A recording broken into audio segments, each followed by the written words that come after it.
भारत माता की माता की देश के कोने कोने से आए हुए सभी व्यापारी बंधुओं को मेरा नमस्कार। चुनाव की व्यस्तता के बीच मुझे आपसे मिलने का अवसर मिला, संवाद का मौका मिला। ये मेरे लिए वाकई ये बहुत ही महत्वपूर्ण आयोजन है।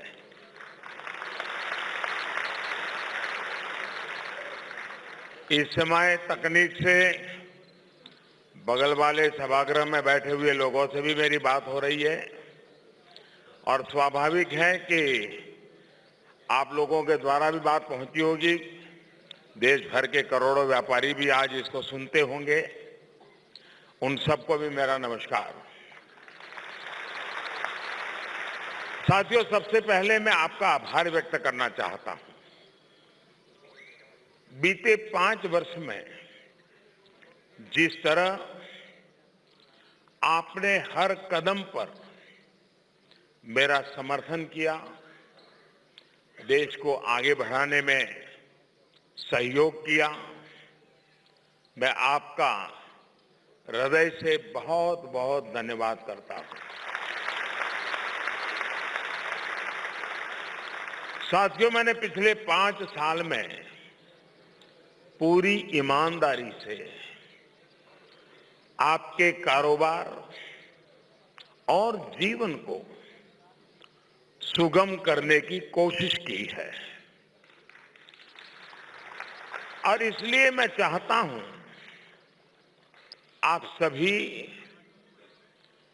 टेंशन फ्री होकर बिना किसी डर के काम करें।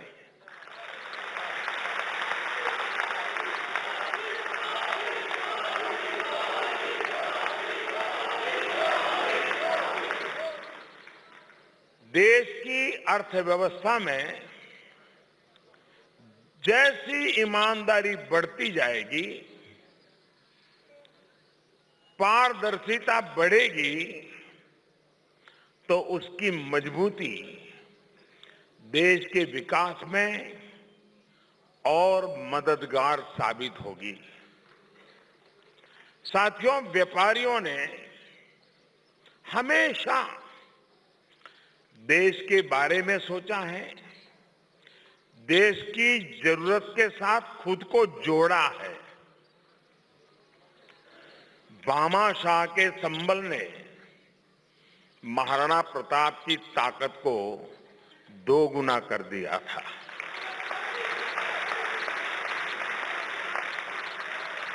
ये हमारे देश के व्यापारियों की ही ताकत थी कि भारत सोने की चिड़िया कहा जाता था।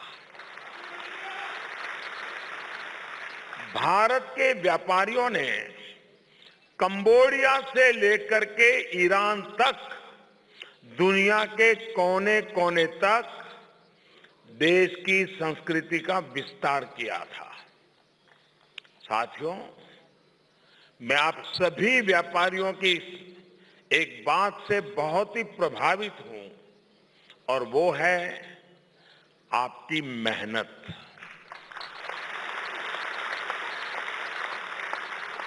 बारह घंटे तक आप दुकान में अपने आप को कैद करके व्यापार ही नहीं बल्कि सच्चे अर्थ में जनता की सेवा करते हैं। और मैं इसलिए नहीं बोल रहा हूं कि चुनाव है।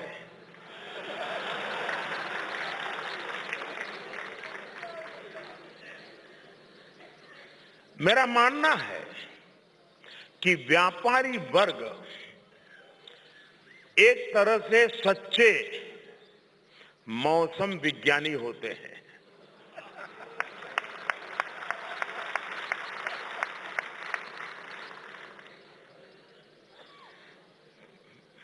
इतना वाक्य लेकर के कल मीडिया में बड़ी बड़ी स्टोरी बन सकती है।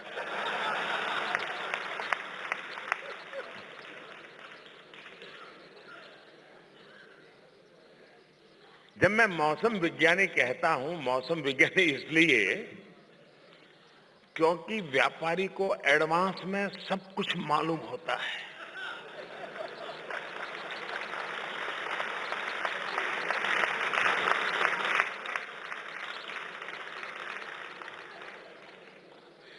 वो आने वाले दिन का अंदाजा लगाता है कि लोगों को कब और कितनी मात्रा में कौन सी चीज चाहिए।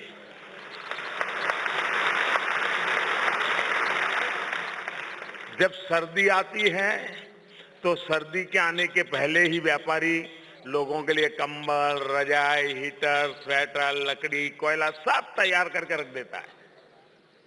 ऐसे ही जब गर्मी आती है तो पहले से ही वह एसी, कूलर, बर्फ सब का दुकान में इंतजाम करके रखता है। साथ ही वह जिस कुशलता से व्यापार चलाता है उससे भी सीखा जा सकता है कि कैसे साधनों का सदुपयोग करके काम किया जा सकता है। हमारे व्यापारी वर्ग की यही कठिन तपस्या और साधना है जो सदियों से इस देश को बहुत कुछ देती आई है।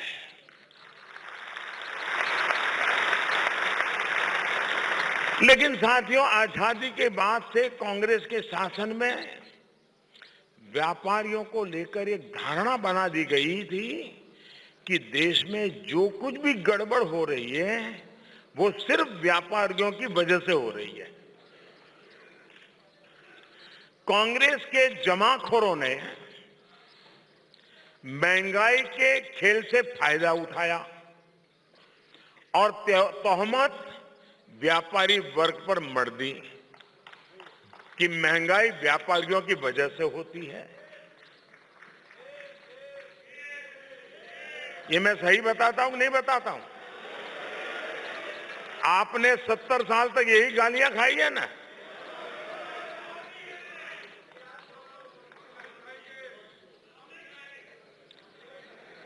जबकि सच्चाई तो ये है कि मेरे देश का सामान्य व्यापारी तो महंगाई की 2 गुनी मार झेलता है।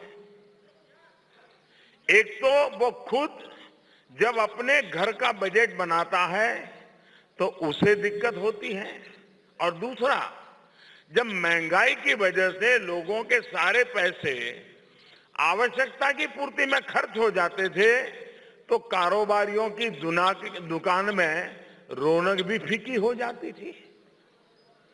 वो अगर नए जूते खरीदना चाहता है तो नहीं खरीदता है, नया एक शर्ट लेना चाहता है तो नहीं लेता है, घर में 4 बर्तन लाना चाहता है तो नहीं लाता है, और उसका असर व्यापारी समाज पे पड़ता है। और इसलिए महंगाई का 2 गुनी मार अगर किसी को झेलनी पड़ती है तो व्यापारी को पड़ती है। और जब महंगाई कंट्रोल होती है तो जेब में पैसे होते हैं, जब जेब में पैसे होते हैं तो बाजार में लगते हैं, व्यापार तेजी से बढ़ता है।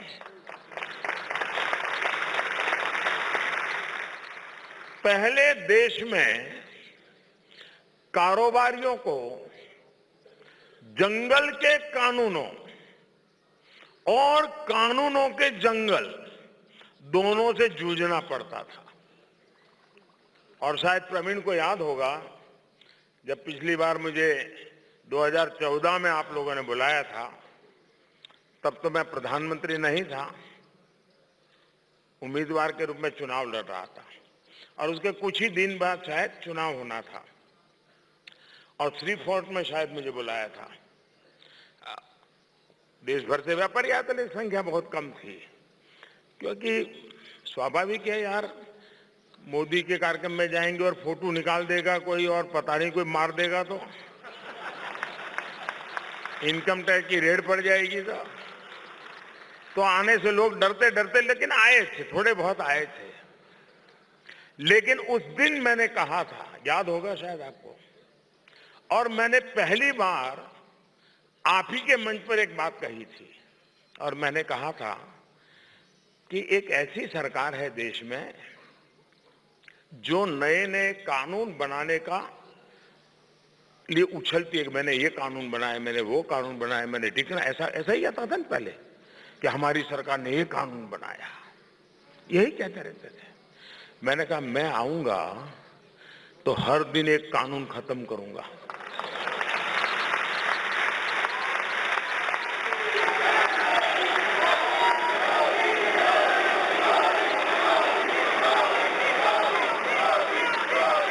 अच्छा, सामान्य रूप से ये जो हमारी बिरादरी है, हमारी जो जमात है, उसकी इज्जत ऐसी है कि चुनाव में हम जो बोलते हैं, हमारी बिरादरी बोलती है, वो चाहती है कि लोग जल्दी से जल्दी भूल जाएं। लेकिन मैं अपवाद हूं, मैं जो बोला था खुद आकर के याद करा रहा हूं।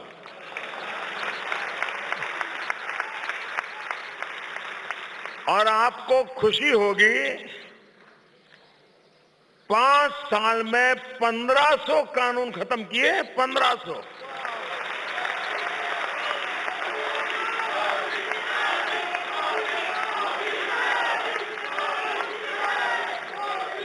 इतना ही नहीं, हम जैसे ईज ऑफ डूइंग बिजनेस पर आज दुनिया में भारत का नाम रोशन हुआ है, लेकिन मेरा मकसद ईज ऑफ लिविंग का है। और ईज ऑफ लिविंग का मतलब है देश हमारा, सरकार हमारी और नागरिक को कुछ भी पाना हो तो जद्दोजहद करनी पड़ती है, जूझना पड़ता है, सरकार के सामने हाथ पैर जोड़ने पड़ते हैं। ये क्या लोकतंत्र है क्या? देश आपका, सरकार आपकी, और आपको ऐसे जीना पड़े, ये मुझे खटकता है जी।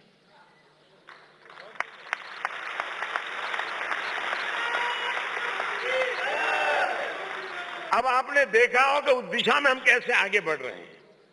वैसे भी भरतिया जी बड़ा विस्तार से, बड़े ढंग से, अच्छे ढंग से समझा रहे थे। देखिए, दुनिया भर के फॉर्म आपने देखा हमने खत्म कर दिए हैं, सरलता ला रहे हैं। पहले आपको रिटर्न के लिए दर्जनों फॉर्म भरने पड़ते थे, अब ये घटाकर 3 और 4 पर हम ले आए हैं। पहले हमारे देश में जी ऐसा, ये जो सरकार में बैठे हैं जैसे वही अकेले ईमानदार है, चाहे नेता हो या बाबू हो, ऐसी इंप्रेशन थी, बाकी सब चोर।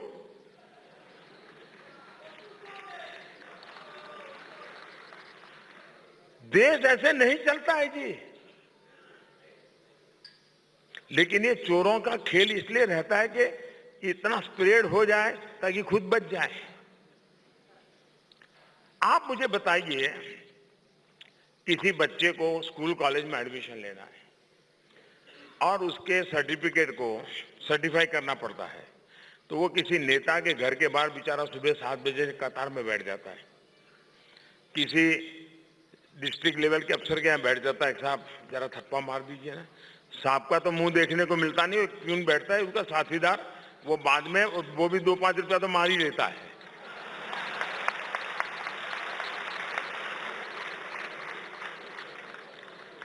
मैंने आके नियम बनाया, किसी के पास जाने की जरूरत नहीं है, आप सेल्फ सर्टिफाई कर दीजिए, लास्ट मोमेंट जाना होगा जब ओरिजिनल दिखा दीजिए।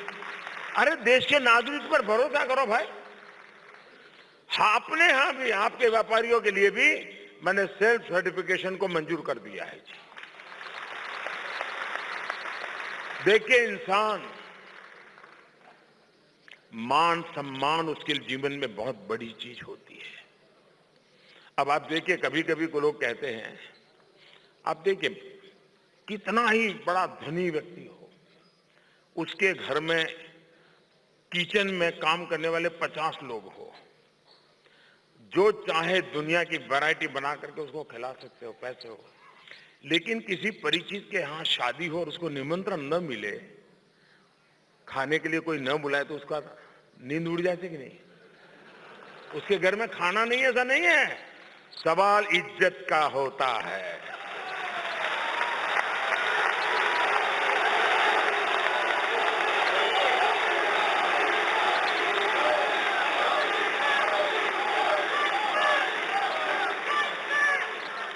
हमारे देश में विशेष करके व्यापारी आलम को मान, सम्मान और इज्जत देने में जाने अनजाने में या तो इरादा पूर्वक सरकारी व्यवस्थाओं में कमी रही है और उसके लिए जिम्मेवार पुरानी सरकारों का नेतृत्व करने वाले लोग रहे हैं, क्योंकि उनके सोच में रहा है कि व्यापारियों को गाली दो, बाकियों को खुश कर लो। ये तरीका बन गया। अब छोटी छोटी गलतियों के लिए कोर्ट नहीं जाना पड़ेगा, बल्कि इन्हें अब अपनी आसान प्रक्रियाओं में सुधारा जा रहा है। सेल टैक्स में ऑनलाइन प्रक्रिया से फॉर्म भरने का झंझट खत्म हो गया। साथियों, आज आपके सहयोग से ही वन नेशन वन टैक्स का सपना साकार हुआ है। जीएसटी के बाद बनी व्यवस्थाओं की वजह से अब आपको हर राज्य में अलग अलग चुंगी नाके का टैक्स नहीं देना होता। ई वे बिल से आपका सामान कितनी आसानी से पूरे देश में जा रहा है। ट्रकों की कतारें कम हो गई हैं, कोई अंतरराज्यीय अवरोध नहीं रहा है। साथियों, आज हम निश्चित तौर पर कह सकते हैं कि जीएसटी आने के बाद व्यापार में पारदर्शिता आई है। आपको कच्चे पक्के की मजबूरी से मुक्ति मिली है। यही कारण है कि रजिस्टर्ड व्यापारियों की संख्या जीएसटी आने के बाद करीब 2 गुनी हो गई है। जीएसटी से राज्यों का राजस्व 1.5 गुना तक बढ़ गया है। भाइयों और बहनों, जीएसटी की व्यवस्था आपके सुझावों पर चल रही है। आपने देखा, जैसे जैसे सुझाव आए, जीएसटी काउंसिल मिलती है, उसको एडॉप्ट करती है, सुधार करती है। वरना पहले इस बजट से अगले बजट तक इंतजार करना पड़ता था। अब ऐसा नहीं है, 2 महीने में भी रास्ता निकल सकता है जीएसटी काउंसिल के कारण। अगले बजट तक अब इंतजार नहीं करना पड़ता है। मैं ये नहीं कहता हूं कि सरकार से गलतियां नहीं होती। इतना बड़ा देश है, एक निर्णय करते हैं, इस इलाके के लिए ठीक होता है, लेकिन दूसरे इलाके के लिए नहीं होता है। एक आइटम के लिए ठीक होता है, दूसरे आइटम के लिए नहीं होता है। लेकिन जब आते हैं लोग तो तुरंत पता चलता है, यार ये कैसे रह गया। तो 2 महीने में ठीक हो सकता है। पहले ये बजट गया, अगले बजट तक इंतजार करो, ये हाल था। आपके सुझाव इसलिए भी जरूरी है कि इस देश का व्यापारी देश की अर्थव्यवस्था की रीढ़ की हड्डी है। हम आपको जितना प्रोत्साहन दे सके वो कम है। साथियों, आज आपके सुझावों की वजह से ही लोगों के दैनिक इस्तेमाल की ज्यादातर चीजों पर टैक्स 0 है। ज्यादातर चीजों पर 98% चीजें 18% से कम के स्लैब में है। वहीं छोटे छोटे कारोबारियों को बड़ी राहत देते हुए जीएसटी काउंसिल ने जीएसटी से छूट की सीमा को 2 गुना कर दिया और 40 लाख रुपए कर दिया है। 1.5 करोड़ रुपए तक का कारोबार करने वाली इकाइयां 1% दर भुगतान की कंपोजिशन योजना का फायदा उठा रही है। हम इस प्रक्रिया को लगातार सरल बना रहे हैं। आपके इसी सहयोग से पिछले 5 साल में देश ईज ऑफ डूइंग बिजनेस की रैंकिंग में 65 पायदानों की छलांग मार करके 77वें स्थान पर आ गया है। और मुझे एक दिन वर्ल्ड बैंक के चेयरमैन का फोन आया बधाई देने के लिए। इस बात के लिए कोई वर्ल्ड बैंक का चेयरमैन भारत के प्रधानमंत्री को फोन करे, कोई लॉजिक नहीं था। मैंने कहा आपका इतना उत्साह क्यों है? बोले देखिए मोदी जी, एक डेवलपिंग कंट्री और इतना बड़ा देश इतना बड़ा जंप लगाए, ये दुनिया में कभी हुआ नहीं है।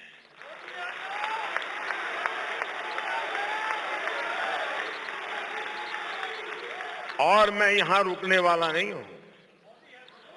आने वाले 5 साल के भीतर भीतर बहुत ही जल्द हम 50वें स्थान पर आना चाहते हैं।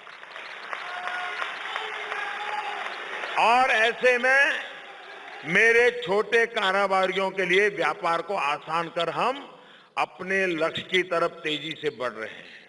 साथियों, कारोबारी में पारदर्शिता को बढ़ावा देने का एक असर ये हुआ है कि अब युवा भी अपने बिजनेस को विस्तार देने के लिए नए नए तरीके सोच रहे हैं। वरना नई पीढ़ी पिताजी को कह रही थी कि पिताजी मैं ये आपकी दुकान चलाने वाला नहीं हूं, मैं कुछ और करूंगा। आज उल्टा होने लगा है जी। उसमें वो नई जान भरने लगा है, नए आइडिया लेकर के आ रहा है। पहले सरकार की एजेंसियों की दखलंदाजी के कारण युवा वर्ग व्यवसाय से जुड़ने से बचता था या अपना कोई नया काम शुरू कर देता था। अब डिजिटल व्यवस्था को बढ़ावा देने से, तमाम नियमों में परिवर्तन करने से, जीएसटी की वजह से आई सरलता से अब युवाओं की तमाम दिक्कतें दूर हुई है। इसके अलावा उन्हें मुद्रा योजना से भी मदद मिल रही है। इस योजना के जरिए 4.5 करोड़ से ज्यादा नए कारोबारियों को बिना गारंटी कर्ज दिया गया है। कोई गारंटी नहीं। पहले तो सर्टिफिकेशन के लिए भी 50 चीजें देनी पड़ती थी। मैं रुपये देता हूं, भरोसे पर देता हूं जी। हमने कारोबारियों का लेखा जोखा रखने में छूट की सीमा को 2 गुना से ज्यादा कर दिया है। भीम ऐप से लेकर के डिजिटल लेन देन का लाभ व्यापारियों को मिले, इसकी भी व्यवस्था बनाई है। साथियों, भाजपा की हमेशा सोच रही है कि देश में कारोबारियों को आसानी से पैसा मिले, सस्ती दर पर कर्ज मिले, कैश फ्लो बना रहे, मार्केट मिले, अच्छी तकनीक मिले और सरकारी दखल कम हो। छोटे कारोबारियों में सुरक्षा की भावना जागे। हम कारोबारियों को कर्ज मिलने में बहुत सी दिक्कतों को तकनीक से खत्म कर रहे हैं। अब आपको 59 मिनट लोन पोर्टल से 1 करोड़ तक का लोन 1 घंटे के कम समय में मिल रहा है। बैंक में भी जाना नहीं पड़ रहा है।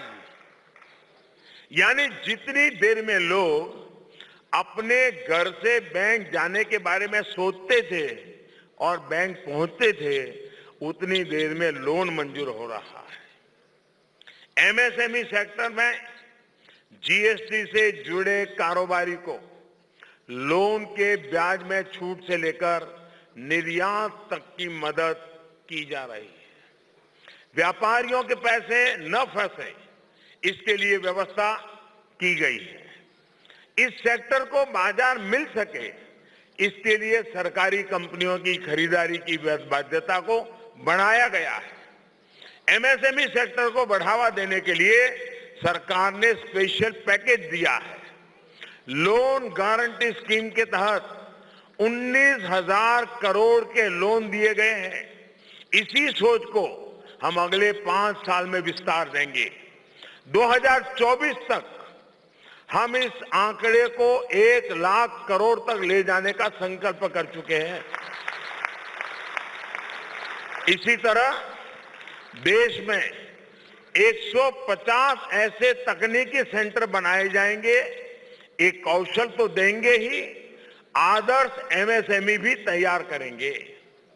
आने वाले 5 साल में इस सेक्टर को artificial intelligence, robotics, internet of things, virtual reality, blockchain से परिचित कराएंगे। हम तकनीक के जरिए मिनिमम गवर्नमेंट मैक्सिमम गवर्नेंस के रास्ते पर चलकर कारोबारियों को सशक्त करना चाहते हैं।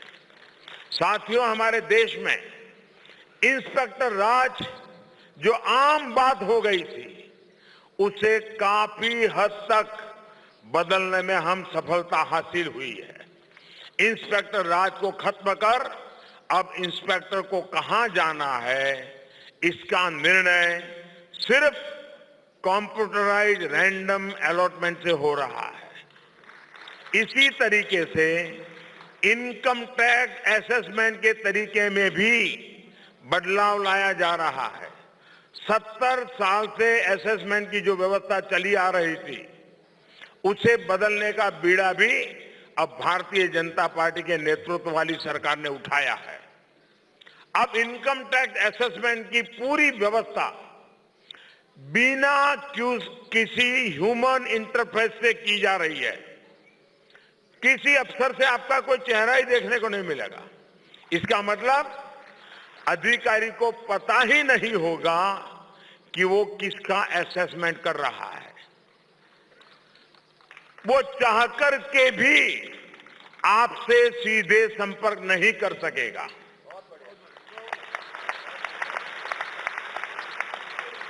अब आपसे वो जो बात करेगा वो कंप्यूटर करेगा। ईमानदार अर्थव्यवस्था में डिजिटल लेन देन को बढ़ावा देने के लिए सरकार कई प्रयास किए हैं। व्यापारी वर्ग को नई सुविधाएं दी है। जैसे पहले 1 करोड़ रुपए का सालाना व्यापार करने वालियों साथियों को अपनी इनकम 8 लाख रुपए डिक्लेयर करने की आवश्यकता थी। वही अब 1 करोड़ रुपए के डिजिटल लेन देन पर केवल 6 लाख रुपए तक की इनकम डिक्लेयर करने की आवश्यकता है। ये छोटा फायदा नहीं है।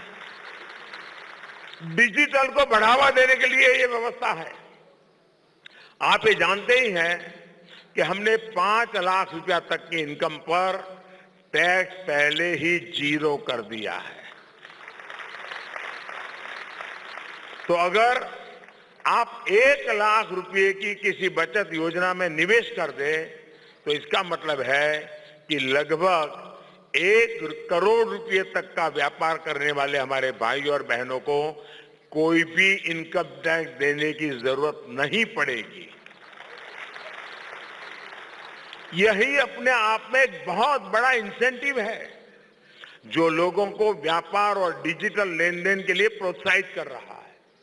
साथियों, जनसंघ के समय से ही हमने कोटा परमिट इंस्पेक्टर राज का विरोध किया है, जबकि कांग्रेस का काम करने का तरीका ही कोटा परमिट इंस्पेक्टर राज चुंगी, यही उनकी जीवादूरी रहती है। हमें व्यापारियों के सम्मान की चिंता हमेशा ही रही है। साथियों, बिना एक पल गवाए हम देश सेवा के अपने मिशन में जुटे हुए हैं। 125 करोड़ देशवासियों के आशीर्वाद और विश्वास के दम पर ही हमने गरीबी के खिलाफ, गंदगी के खिलाफ, बीमारी के खिलाफ, अशिक्षा के खिलाफ और आतंकवाद के खिलाफ जम करके लड़ाई लड़ी है।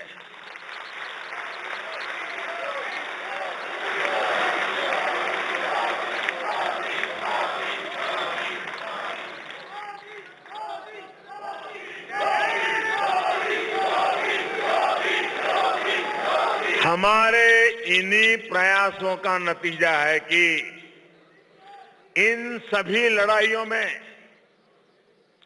भारत को जीत हासिल हो रही है और हम जो कुछ भी कर रहे हैं भारत के विजय के लिए कर रहे हैं। हर भारतीय की जिंदगी बदलने के लिए कर रहे हैं। हमारी सरकार ने सामान्य मान के जीवन में बदलाव के लिए न सिर्फ योजनाएं शुरू की, बल्कि उन्हें अंजाम तक पहुंचाया। स्किल, स्पीड और स्केल, यह हमारा वर्क कल्चर रहा है। इसी का परिणाम है कि हर रोज, और मैं मानता हूं, मैं जो अभी आगे के आंकड़े बताने जा रहा हूं वो आपके लिए बहुत बड़ा अजूबा होगा। और जैसे 2014 में मैं यहां आपके आकर के पर डे कानून खत्म करूंगा ये घोषणा की थी, वैसे ये जानकारी पहली बार मैं आज इस मंच से दे रहा हूं। पहली बार मैं ये जानकारी दे रहा हूं इस प्रकार से। हर रोज मैं हर रोज का हिसाब दे रहा हूं आपको। मेरे 5 साल का रिपोर्ट कार्ड देने के लिए मैं बंधा हुआ हूं। मैं आपका मालिक नहीं, मैं आपका सेवक हूं, इसलिए जवाब देने आया हूं।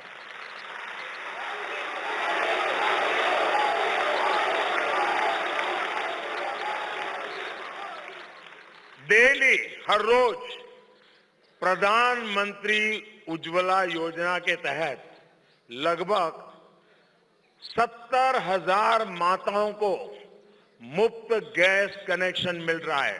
डेली 70,000। हर रोज सौभाग्य योजना के तहत लगभग 50,000 घरों को बिजली कनेक्शन दिए जा रहे हैं। हर रोज जनधन योजना के तहत करीब 2 लाख से अधिक गरीबों के बैंक अकाउंट खुले हैं। हर रोज मुद्रा योजना के तहत लगभग 1 लाख से अधिक उद्यमियों को लोन दिए गए हैं। मैं पर डे का काम बताता हूं मेरा। और योजना शुरू होने से लेकर के योजना पूरे होने तक, या तो योजना के आज तक का मैं हिसाब दे रहा हूं। आज व्यापारी लोग शाम को गल्ला गिनते हैं ना, मैं भी शाम को हिसाब लगा कर सोता हूं कि आज क्या काम हुआ।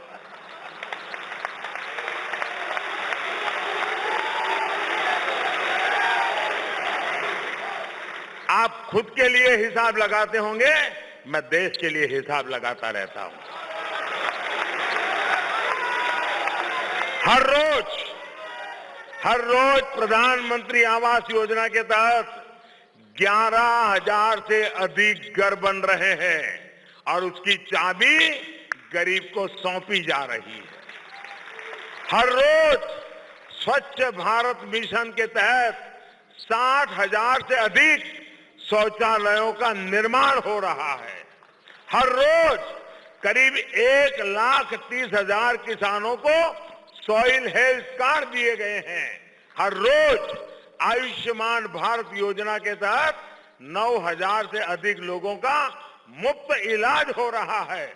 हर रोज डायरेक्ट बेनिफिट ट्रांसफर के तहत 400 करोड़ रुपए से अधिक की रकम सीधी गरीबों के बैंक खाते में ट्रांसफर हो रही है।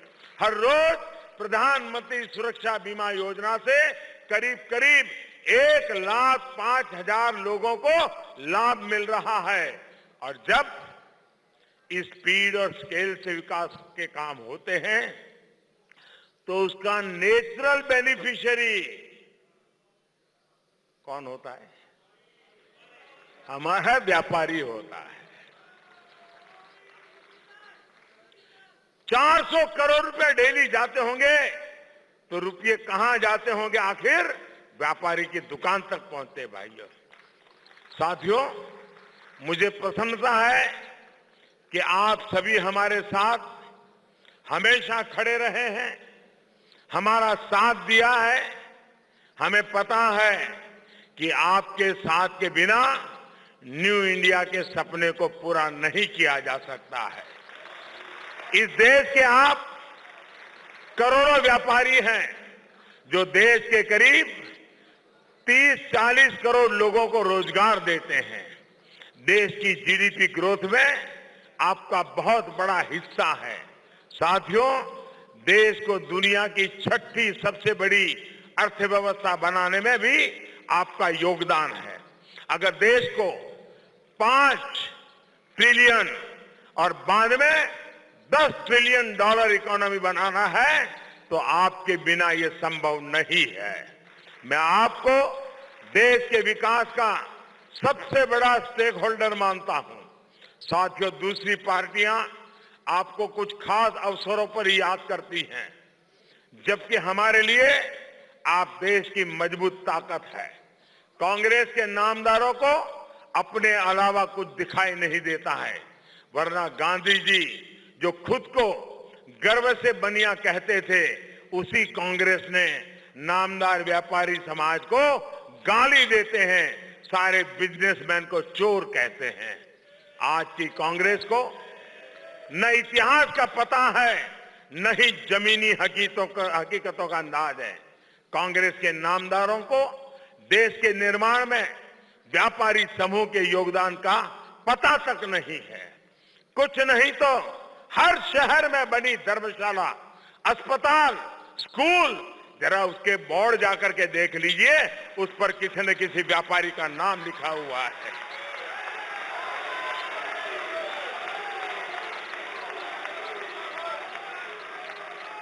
कांग्रेस द्वारा व्यापारियों का यह अपमान पूरा देश देख रहा है।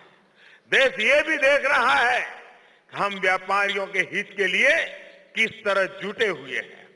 भारतीय जनता पार्टी का संकल्प पत्र भी इसी सोच का विस्तार है। साथियों, हमारा देश तेजी से आगे बढ़ सके, इसके लिए हम 23 मई को चुनाव के नतीजे आने वाले हैं। 23 मई को फिर एक बार 23 मई को फिर एक बार मोदी सरकार बनने वाली है, और बनने के बाद राष्ट्रीय व्यापारी कल्याण बोर्ड बनाया जाएगा।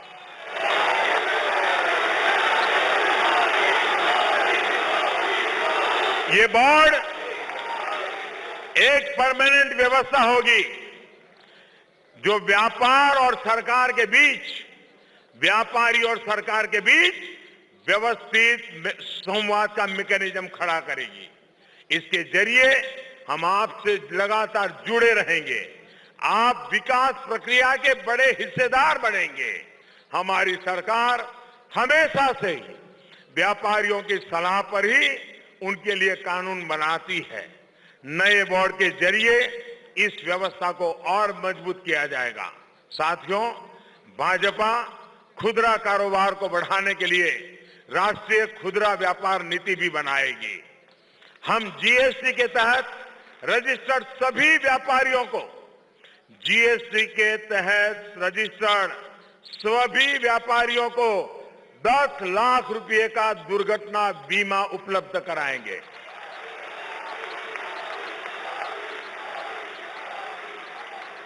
किसान क्रेडिट कार्ड की तरह ही हम रजिस्टर्ड व्यापारियों के लिए व्यापारी क्रेडिट कार्ड की योजना लाएंगे।